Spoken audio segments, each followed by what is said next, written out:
এই সময়ে যা পড়া, বোঝা বা শেখা দরকার, নাম্বার 1 ইকোনমিক্স বা অর্থনীতি ভালো করে বুঝুন এবং পড়ুন। দুনিয়া কিভাবে চলে সেটার কেন্দ্রবিন্দুতে রয়েছে কিন্তু এই ইকোনমিক্স বা অর্থনীতি। আপনি দেখবেন এই ইকোনমিক্স বা অর্থনীতি যদি আপনি ঠিকঠাক মতো বুঝতে পারেন, তাহলে আপনি আসলে বুঝতে পারেন আসলে বাজারটা কিভাবে নিয়ন্ত্রণ হচ্ছে বা মুদ্রাস্ফীতি কেন হচ্ছে বা বাজেট দেওয়ার ফলে আমার বা আপনার মতো সাধারণ মানুষের জীবনটা আসলে কিভাবে বদলে যাচ্ছে, সেটা কিন্তু আপনি ইকোনমিক্সটা বুঝলে আসলে সহজেই বুঝতে পারবেন। বা আসলে জিনিসপত্রের দাম বাড়ার কারণে কেন আপনার বাসার মধ্যে ঝগড়া হচ্ছে বা সবাই একটু রেগে আছে, সেই জিনিসটাও কিন্তু আপনি সহজে বুঝতে পারবেন। সো ইকোনমিক্স বা অর্থনীতি বোঝার ক্ষেত্রে আপনাকে আসলে একেবারে ইকোনমিক্সে মাস্টার্স করতে হবে, অনার্স করতে হবে তা না। আপনি কিন্তু কিছু বইপত্র দিয়ে আসলে এইটার বেসিকটা বুঝতে পারেন। তো সেক্ষেত্রে আপনি ১ম এ পড়তে পারেন এই বইটা। বইটার নাম হচ্ছে 'how an economy gross and why it ক্রাশেস'। So এটা হচ্ছে খুব চমৎকার একটা বই। বইটা লিখেছে পিটার শিফ অ্যান্ড এন্ড্রু শিফ। অনুবাদ করেছে অপু তানভীর। আমি এই অনুবাদটা পড়েছি। অনুবাদটা বেশ ভালো। তো এখানে আসলে গল্পের আকারে বোঝানো হয়েছে একটা ইকোনমি আসলে কিভাবে গ্রো করে, আবার সেটা ভেঙে পড়ে বা সেই জিনিসটা আসলে দেউলিয়া হয়ে যায় বা একটা দেশ দেউলিয়া হয়ে যায়। একটা ছোট্ট ইকোনমি আসলে তারা খুব সুন্দর করে বিভিন্ন ধরনের গল্পের মাধ্যমে এখানে বোঝানো হয়েছে। সো যারা আসলে ইকোনমিক্স এর বেসিক বুঝতে চান বা গল্পের আকারে পড়তে চান, তারা এই বইটা অবশ্যই পড়ে দেখতে পারেন। এরপরের বইটার নাম হচ্ছে 'ডলারের খেলা ও রাষ্ট্রের দেউলিয়ত্বের রহস্য'। বইটা লিখেছেন মোহাইমিন পাটোয়ারি। সো মোহাইমিন পাটোয়ারির আসলে ইকোনমিক্স বা ব্যাংকিং নিয়ে অনেকগুলো বেশ চমৎকার বই রয়েছে। আমার মনে হয় ৬-৭ টার মতো বই রয়েছে। সো আমি এর মধ্যে প্রায় ২-৩ টাই পড়েছি। সো আমার আসলে ইকোনমিক্স বুঝতে বা ব্যাংকিং বুঝতে বা আসলে আ মুনাফা কি বা এই জিনিসগুলো কিভাবে কাজ করে, ব্যাংকিং কিভাবে কাজ করে, এটার বেসিক বুঝতে আমাকে মোহাইমিন পাটোয়ারির বইগুলো আসলে খুব হেল্প করেছে। আর আমি আসলে মোটামুটি ইকোনমিক্স নিয়ে যারা লেখেন বা সমসাময়িক লেখেন, তাদের মধ্যে মনে হয় সবচেয়ে ভালো স্টোরি টেলিং করেন আসলে মোহাইমিন পাটোয়ারি। আমি তার লেখার অনেক সুনাম শুনেছি। এছাড়াও যদি আপনাদের আর কোনো লেখকের আসলে সাজেশন থাকে, সেটাও আপনারা জানাতে পারেন। এরপরের বইটাও খুব বিখ্যাত একটা বই, সেটা হচ্ছে 'পরার্থপরতার অর্থনীতি'। আমাদের আকবর আলী খান স্যারের লেখা। তো এই বইটা খুব বিখ্যাত একটা বই। এই বইটা নিয়ে আমার অনেকগুলো বানানো ভিডিও আছে, সেগুলো চাইলে আপনি দেখে আসতে পারেন। তো ইকোনমিক্স নিয়ে যেকোনো বই কিন্তু আপনি চাইলে কমেন্টে সাজেস্ট করতে পারেন। নাম্বার 2 জিওপলিটিক্স ও বিশ্ব রাজনীতি বোঝার চেষ্টা করুন। ইউক্রেন যুদ্ধ, মধ্যপ্রাচ্যের সংঘাত কিংবা চীনের উত্থান বা আমেরিকার আসলে পৃথিবীতে ভূমিকাটা কি, সেটা নিয়ে বোঝার এবং পড়ার চেষ্টা করুন। তো এইগুলো যদি আপনি বুঝতে এবং পড়তে পারেন, তাহলে কিন্তু আপনি আসলে পৃথিবীটা কিভাবে চলে সেটা মোটামুটি খুব সহজেই বুঝে যেতে পারবেন। তো যদিও ব্যাপারগুলো সহজ না, বেশ জটিলই। সো এই আসলে পৃথিবীর রাজনীতিটা আসলে কিভাবে চলছে, আমার মনে হয় প্রত্যেকটা মানুষেরই সেটা সম্পর্কে আসলে বেসিকটা জানা দরকার।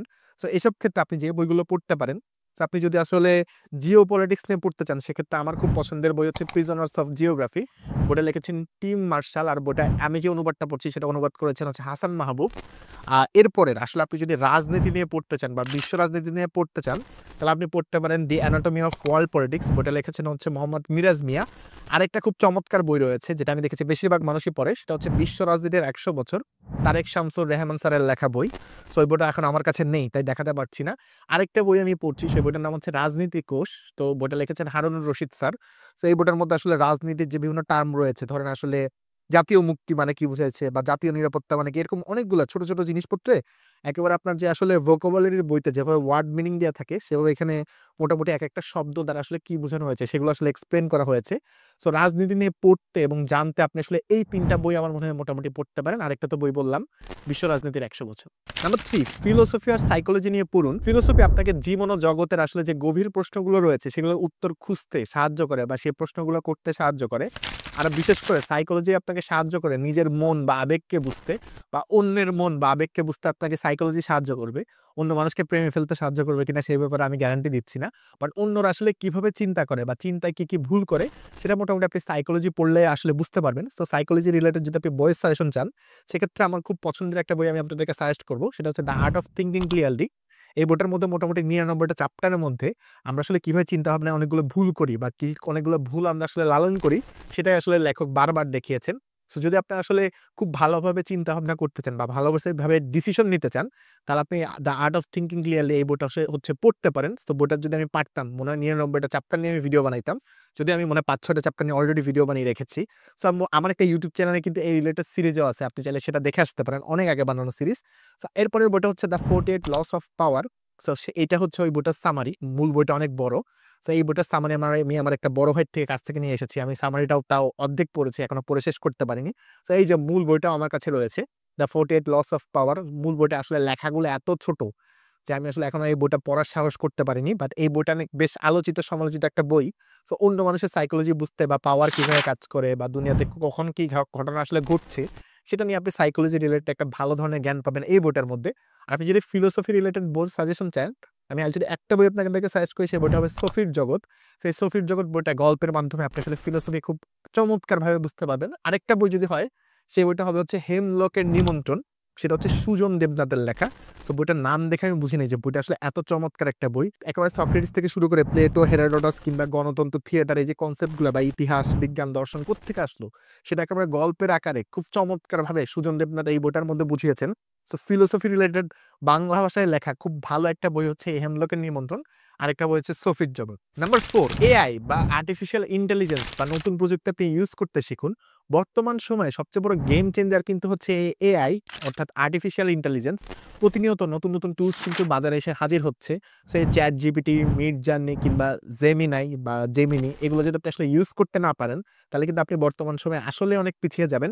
ইন্টারনেট আসার পরে যারা আসলে ইন্টারনেট শিখছিল না বা ইন্টারনেটকে ইউজ করছিল না, তারা যেমন অনেকজন আসলে হারিয়ে গিয়েছে বা হয়তো অনেকটা পিছিয়ে পড়েছে, ঠিক তেমনভাবে অনেকটা বলাই যায় যে আপনি যদি এই যে এআই টুলস গুলো ইউজ না করেন, ChatGPT, Gemini কিংবা আসলে এই Midjourney, তাহলে কিন্তু আপনি হয়তো ফিউচারে বা বর্তমান থেকে অনেক পিছিয়ে পড়তে পারেন।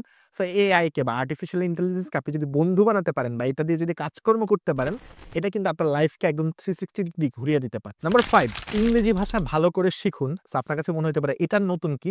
দেখেন, ইংরেজি শুধুমাত্র কিন্তু একটা ভাষা না, এটা মোটামুটি আপনার জন্য একটা বিশাল জ্ঞানের দরজা খুলে দেয়। এই যে দেখেন, আমি যে বেশিরভাগ বইপত্র পড়ছি, বেশিরভাগই কিন্তু আসলে বাংলা অনুবাদের অবস্থা খুবই বাজে বা বাংলায় বেশিরভাগ অনুবাদ আসলে পাওয়াও যায় না। সো এই ক্ষেত্রে আমাকে সবচেয়ে বড় হেল্প করেছে কিন্তু এই যে ইংরেজি বইপত্র পড়া। সো আমি আপনাদের সাথে যা শেয়ার করছি সেটা আমি অনেক ক্ষেত্রে ইংরেজি বুঝতে পারার কারণে কিন্তু আসলে শেয়ার করতে পারছি। শুধুমাত্র ইংরেজি না পারার কারণে আমি অনেক মানুষকে লাইফে অনেক, অনেক পিছিয়ে থাকতে দেখেছি। সো ইংরেজি ভাষাটা কিন্তু আপনার জন্য অনেকগুলো অপরচুনিটি নিয়ে আসতে পারে। এক্ষেত্রে আপনি বাজারের যেকোনো ইংরেজির বই পড়তে পারেন বা আপনি অনলাইনে কোর্স করতে পারেন। যেমন আমি বর্তমানে আসলে প্রতিনিয়ত ইংলিশ থেরাপি এই যে সাইফুল ইসলামের এই বইটা পড়ছি। এছাড়া আমি ভোকাবুলারির ক্ষেত্রে ভোকাব থেরাপি এই বইটা পড়ছি। সো এগুলো দ্বারা আমি প্রতিনিয়ত ইংরেজিতে আরো বেটার হওয়ার চেষ্টা করছি। আমি ইংরেজিতে কথা বলতে পারি বা ইংরেজিতে আমার মোটামুটি ভোকাবুলারি আছে। কিন্তু তবুও কিন্তু আমাকে ইংরেজি চর্চা করতে হচ্ছে বা দেখা যাচ্ছে আমি হয়তো কনফিডেন্টলি আমি যেমন বাংলায় কথা বলি, আমি ইংরেজিতে এরকম তো আসলে হাজার, হাজার মানুষের সামনে এখনো কথা বলতে পারি না। কমিউনিকেট করতে পারি বা আমি হয়তো অনেক জিনিসপত্র বুঝতে পারি, ভিডিও দেখতে পারি। সো ইংরেজিতে আপনি যদি লেখায়, পড়ায় বা বলায় এই ৩ টায় যদি ভালো হতে পারেন, মোটামুটি আপনার জন্য কয়েকশো অপরচুনিটি আজকে থেকেই খুলে যাবে। তো প্রতিনিয়ত ইংরেজিতে ভালো হওয়ার চেষ্টা করুন। সো আর হ্যাঁ, এটাই ছিল মোটামুটি আজকে ৫ টা পয়েন্ট। আমি আরো অনেকগুলো পয়েন্ট লিখে রেখেছি, বাট সেগুলো আজকে না বলি। সো এই ছিল আজকের ৫ টা পয়েন্ট যেগুলো আপনি পড়তে পারেন বা শিখতে পারেন বা বুঝতে পারেন।